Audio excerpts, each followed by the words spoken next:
In the spring of 2023, the COVID-19 national and public health emergencies were declared over in the United States. Examples from throughout the past several centuries show that the end of a pandemic is determined on the basis of not only epidemiologic criteria, but also societal concerns. I'm Stephen Morrissey, managing editor of the New England Journal of Medicine, and I'm talking with Joelle Abi-Rached, a fellow at Harvard University's Radcliffe Institute for Advanced Study. Dr. Abi-Rached has co-authored a perspective article about how pandemics end. Dr. Abi-Rached, what reasons did the federal government give when it ended the COVID-19 national and public health emergencies in the United States earlier this year? So it is worth remembering that the COVID national and public health emergencies were set to expire this year. Now, on the eve of a key vote in the House on a bill called Revealingly the Pandemic is Over Act, and which was pushed forward by the Republican-controlled chamber, the White House issued a statement that it would allow the emergencies to expire as a sign that federal officials and the administration believed that the pandemic had moved into a new, less dire, more manageable phase. Now, it's important to remember the epidemiologic context as well. At the time, 500 Americans on average were dying on a daily basis. So the pandemic was still raging. So cases and deaths were still substantial. But the Democratic view was that we didn't need to be in a state of emergency any longer since we had the tools to deal with it. We had vaccines, we had diagnostic tests, we even had treatments. And there was a general sense that the coronavirus was no longer upending everyday life to the extent it once did, partly because much of the population had at least some protection against the virus from vaccinations and prior infections.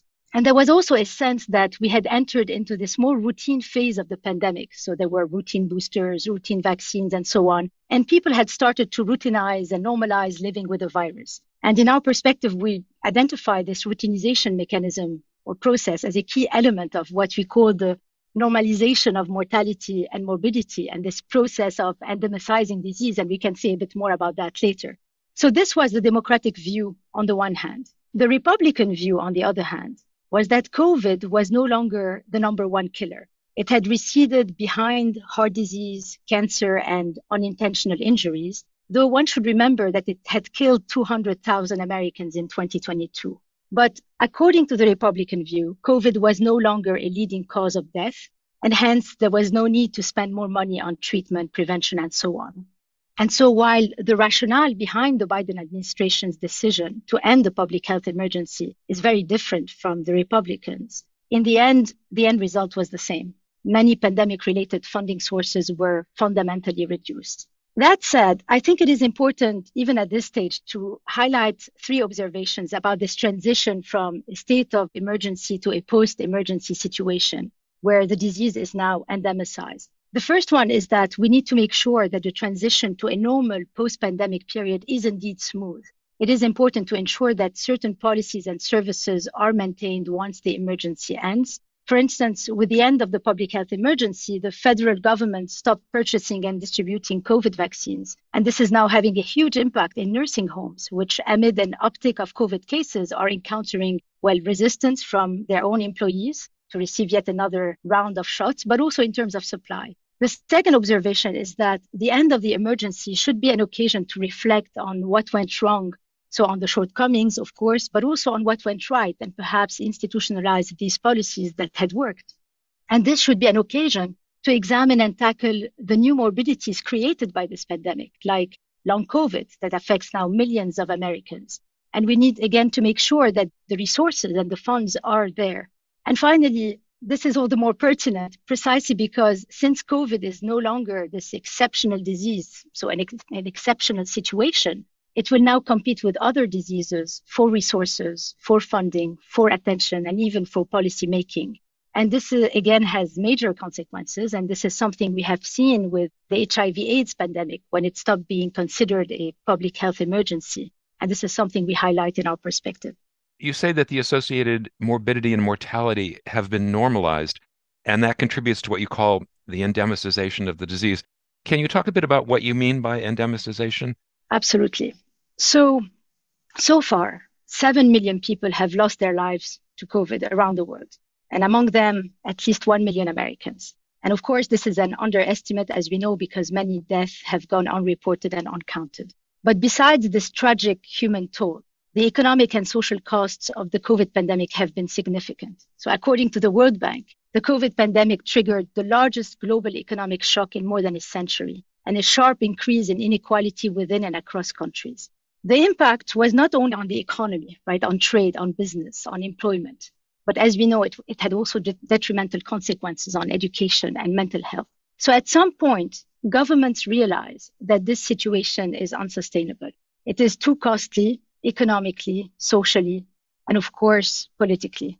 And this becomes especially more pertinent when public health tools such as vaccines become available, tools that give you a sense that the pandemic is now under control. Now, at the same time, societies also gradually start to normalize the mortality and morbidity associated with the coronavirus when they start to routinize living with the virus. And so some deaths come to be seen as inevitable and hence are de facto tolerated. And usually these quote unquote inevitable deaths or deaths that are made inevitable concern the more and the most vulnerable populations in a society. They concern the elderly. They concern those who are immunocompromised. They concern the poor and those who are at a socioeconomic disadvantage. And very often, these are the same populations that suffer from all kinds of comorbidities that, as we know, worsen the health outcomes of being infected with the coronavirus. As we argue in our perspective, this represents the moment when the value of a human life is factored into a government's welfare calculation in the name of pragmatism. And implicit in that calculation is that some lives are more valuable than others.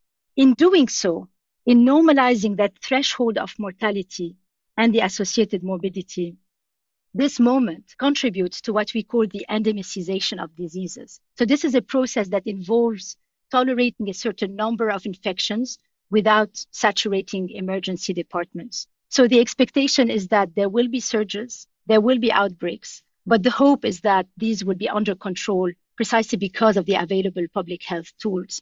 So our perspective is about describing, identifying, analyzing, and inviting both the public and the profession to examine more carefully this turning point, this crucial moment when we go from a state of emergency or a state of exception to a state of so-called normalcy, which in fact is a state when the disease becomes endemicized and routinized, and the management of risk becomes an individual choice rather than mandated by the state or state authorities. And there are implications to that turning point, and perhaps I can highlight here 3 of them. The first one is about self-protection. So what do we do about protecting ourselves from the disease in this new endemicized situation? This is crucial. Data surveillance has been rolled back, as we know, because of the expiration of the public health emergency. And yet, without accurate numbers, without open data, without adequate public health infrastructure, we know that we're left in the dark and unprepared for future pandemics. Another issue is masking. Many people have questions about masking, even in healthcare settings. Why? Well, because we turned it from a public health mandatory routine to a voluntary notion of how we want to go about around risk. Another implication is what kind of support do we give people who become ill or are now at risk in this new phase of endemicization?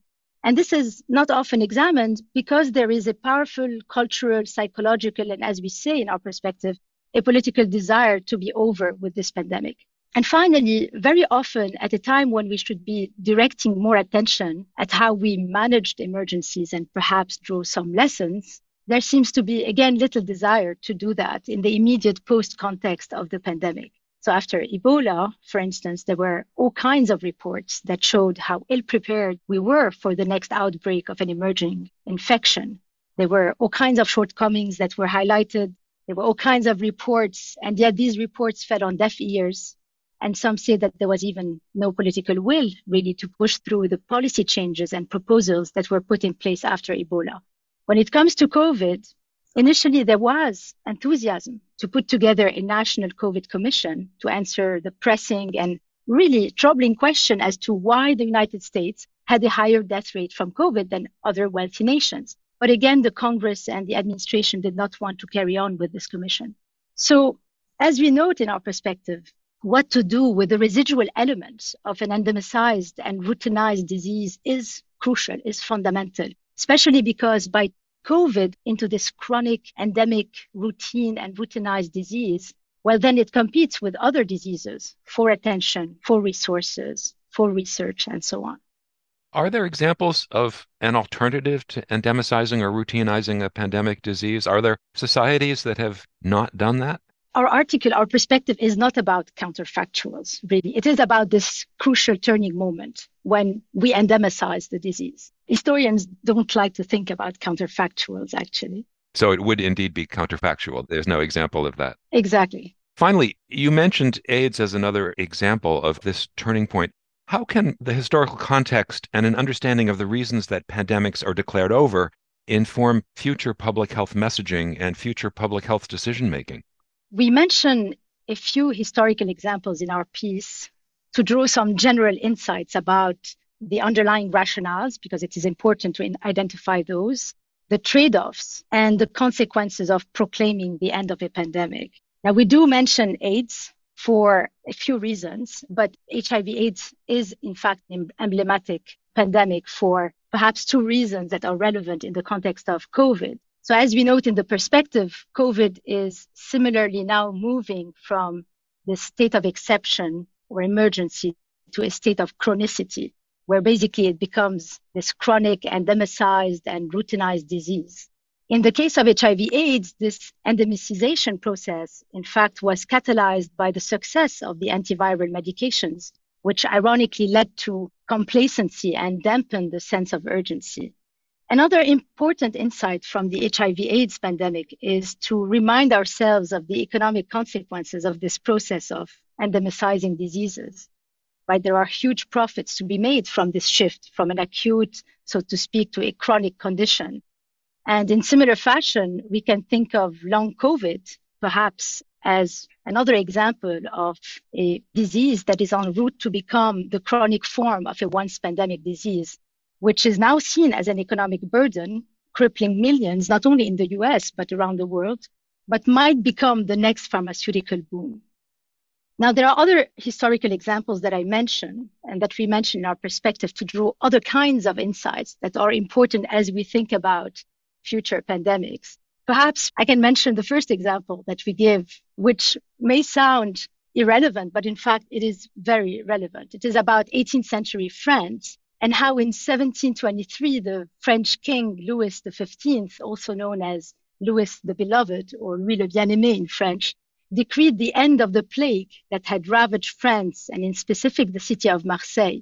Now, this was a political proclamation par excellence, right, in the form of a placard even that had to be read publicly. And the decree invited people to hold bonfires and rejoice about the cessation of the plague. But the rationale behind the decree was essentially the need to resume commerce and trade.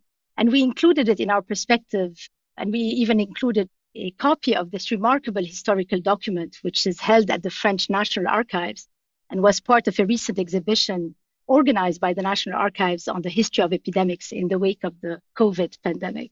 Now, needless to say, our world today, of course, is very different. We have better capabilities, better medical capabilities. We have better knowledge of the nature of these infectious diseases and so on. But implicit in that is this larger question about how do we end a public health crisis, which, as we know, is at the same time, and as historians have shown, is at the same time an economic and political crisis. And how do we continue to protect the public? And so in our perspective, we touch on these issues and argue that a lot of these processes are not observed carefully. And when we do observe them carefully, we realize that there is a great mix of interests. It is not science per se that forms the basis of these decisions, but a variety of other interests. Thank you, Dr. Abi-Rached.